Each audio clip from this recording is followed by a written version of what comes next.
Salutations à toutes et à tous, bienvenue pour ce troisième numéro des Vendredis Histoires. Installez-vous confortablement là où vous le souhaitez dans la cabane aux histoires comme d'habitude. Et on se retrouve donc pour un numéro un peu spécial puisque la semaine dernière je vous avais demandé si vous préfériez revoir Azuro dans une nouvelle aventure ou l'album mystère. Comme il y a eu des votes pour les deux choix, j'ai décidé qu'il n'y aurait pas de jaloux. Et je vous offre donc deux lectures d'histoire puisque je vais vous lire les deux albums. On commence avec Azuro sur la piste de JP de Laurent et Olivier Souillet, illustré par Jérémy Fleury et édité par Ozu. Et ensuite on ira voir Rébellion chez les crayons de Drew Daywalt, illustré par Oliver Jeffers. C'est édité par les éditions Kaléidoscope, diffusé par l'École des loisirs. Et donc sans plus tarder, on va partir sur la piste de JP, dont je vous avais un peu parlé la semaine dernière, puisqu'il s'agit du petit animal qui accompagnait Azuro tout le long de l'aventure. On le voyait à ses côtés au niveau des illustrations. C'est le petit oiseau rose. Est-ce qu'on va réussir à le retrouver? Mystère. Pour Azuro, aujourd'hui n'était pas un jour comme les autres. C'était son anniversaire. Le Dragono souhaitait organiser un goûter avec ses amis, mais il n'avait pas osé les inviter. Tout le monde semblait hélas avoir oublié ce jour spécial. Même son meilleur ami JP n'avait pas entonné ses merveilleux gazouillis d'anniversaire pour le réveiller. Azuro avait beau chercher JP partout, il ne le trouvait pas. Ni sur sa branche préférée, ni sur la statue du village ou sur le clocher. Il était inquiet. D'habitude, son ami ne partait jamais sans le prévenir. Une voix fluette lui demanda « Pourquoi es-tu si malheureux, Azuro ?» Le Dragono expliqua à Lily, une fillette du village, la raison de sa tristesse. « Je suis sûr que JP se porte à merveille. Allons le chercher ensemble, le rassura Lily.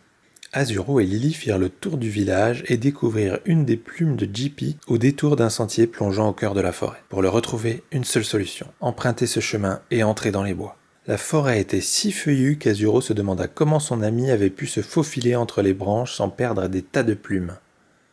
Il faut dire que JP était bien plus agile qu'Azuro, un véritable roi de la voltige. Le Dragono fut surpris d'entendre une voix rauque déclamer « Quoi ? Un dragon avec un humain, c'est n'importe quoi !» Lily et Azuro découvrirent un corbeau perché sur une branche. « Tu devrais te méfier, fillette, crois-moi. Les dragons mangent les enfants et crachent du feu. » « En plus d'être adorable, mon ami crache de répondit Lily. Azuro propulsa un filet d'eau sur le bec de l'oiseau. Vexé, le corbeau balbutia. « Ça n'empêche, les dragons sont de méchantes créatures. » « Aurais-tu vu un oiseau tout joli, tout rose passer devant ta branche ?» demanda Lily. « Oui, il volait vite et était suivi de près par un dragon menaçant. Ils sont partis par la croix. » JP était en danger. Azuro s'engouffra plus profondément dans la forêt avec son ami Lily. Azuro et Lily longeaient un muret quand un serpent siffla. « Tssss !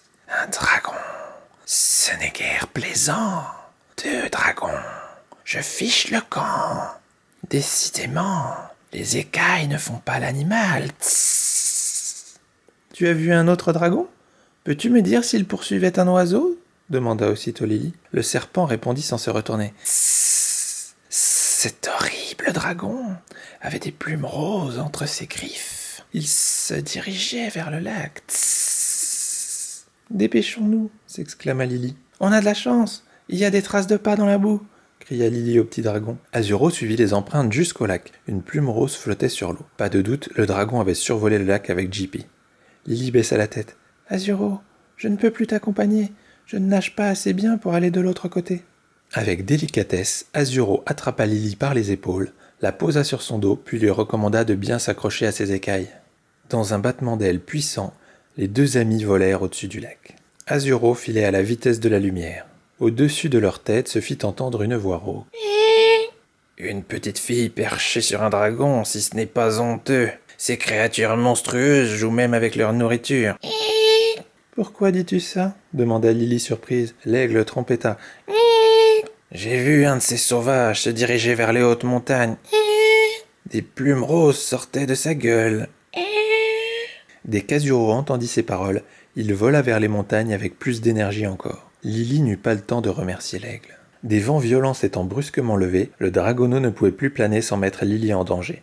Ils empruntèrent un sentier rocailleux pour gagner le haut de la montagne. Ils aperçurent sur un rocher une nouvelle plume de JP. Azuro pressa le pas. Azuro et Lily s'arrêtèrent devant l'entrée d'une immense grotte. Impossible de voir à l'intérieur tant l'obscurité y était totale. Lily proposa qu'ils se tiennent par la main pour se donner du courage. Ils avancèrent doucement. Le dragon pouvait se cacher n'importe où. Un jet de lumière éclaira soudain la grotte, tandis que des voix crièrent « Surprise !»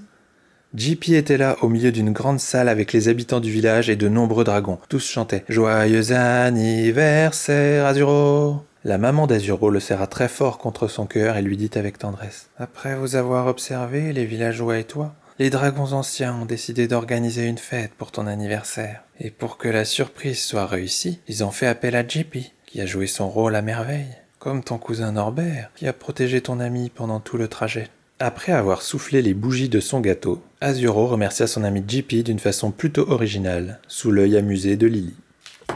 Enfin, voilà, j'espère que ce nouvel album d'Azuro vous aura plu. Et donc, même s'il nous reste plein de super chouettes aventures à vivre avec Azuro, on va le laisser un peu se reposer, puisque ça fait quand même 2 semaines d'affilée qu'il vit plein d'aventures palpitantes. Donc il finira par revenir pour de nouvelles aventures, mais ce sera pas pour tout de suite. Et maintenant, la deuxième histoire bonus. Alors libre à vous de la regarder maintenant ou de la garder pour plus tard. Il s'agit de Rébellion chez les crayons. Mais à votre avis, pourquoi ils se révoltent les crayons? Il n'y a qu'un seul moyen de le savoir, c'est de lire l'histoire. Un jour, à l'école, Duncan voulut prendre ses crayons de cire et il trouva sur la boîte un paquet de lettres à son nom. Salut Duncan, c'est moi, Crayon Rouge. Il faut qu'on parle. Tu me fais beaucoup plus travailler que tes autres crayons.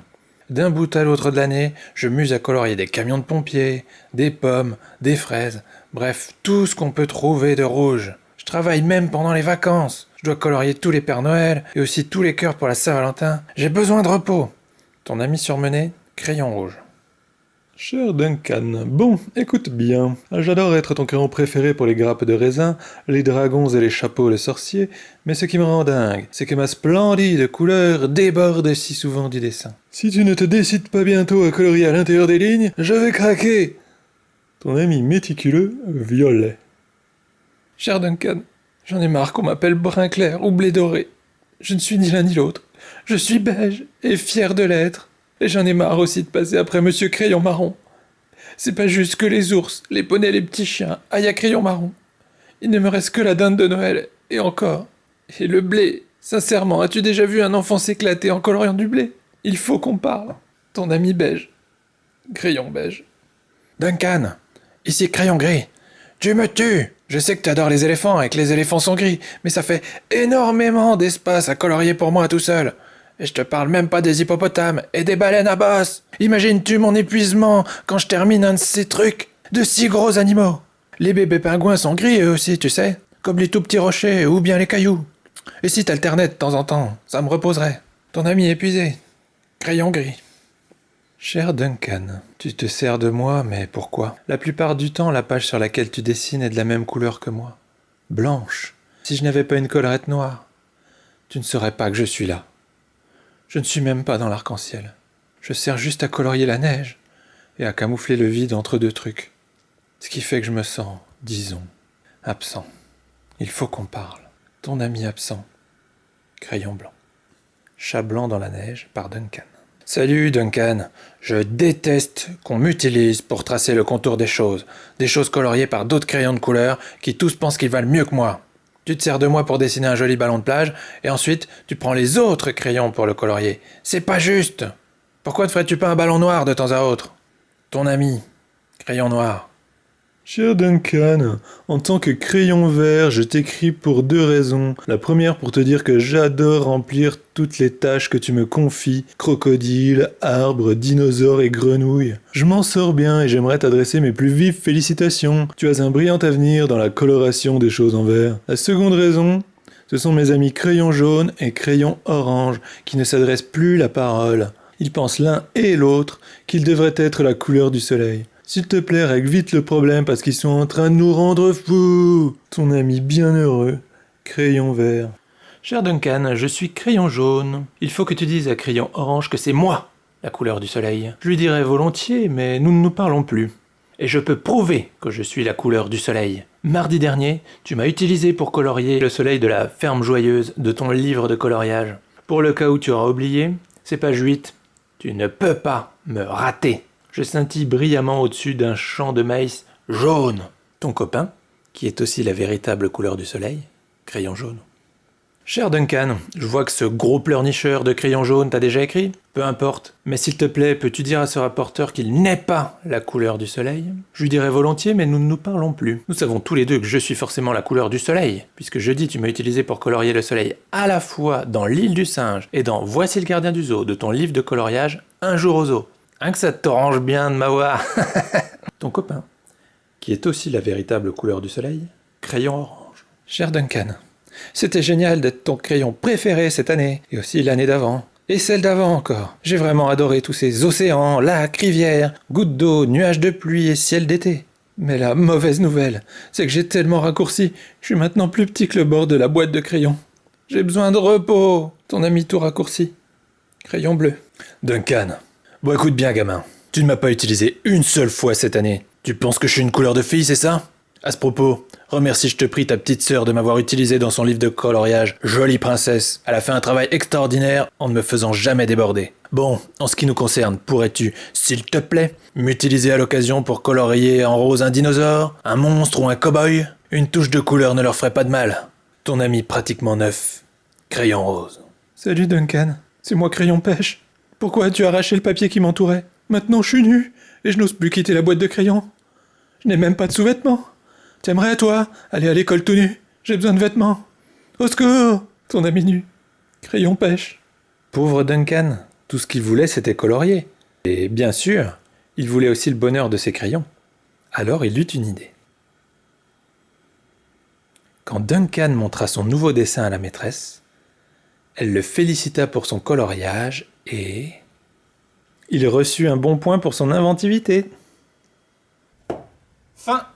Et voilà, j'espère que Rébellion chez les crayons vous aura plu, et pourquoi pas vous aura fait prendre conscience de l'importance d'utiliser tous les crayons, parce que sinon après, ça fait des jalousies dans le paquet, il y en a qui sont tristes, et il y en a qui sont complètement épuisés et tout cassés à force de travailler. Donc n'hésitez pas à utiliser tous vos crayons, quelle que soit leur couleur, à faire plein de mélanges, bref, laissez parler votre imagination et votre créativité, et surtout n'oubliez pas, que vous soyez une fille ou un garçon, il n'y a pas de couleurs qui vous sont réservées. Vous pouvez utiliser toutes les couleurs que vous voulez. L'essentiel, c'est juste que vous vous fassiez plaisir quand vous dessinez et que vous coloriez. Voilà. Donc si vous avez envie de faire des dinosaures violets à pois orange, des cow-boys roses ou autres, ben vous avez le droit. Vous faites ce que vous voulez. C'est vous les chefs. Donc voilà, j'espère que cette séance de vendredi histoire survitaminée avec 2 lectures d'albums vous aura plu. Bon, par contre, c'était exceptionnel, hein, les 2 histoires.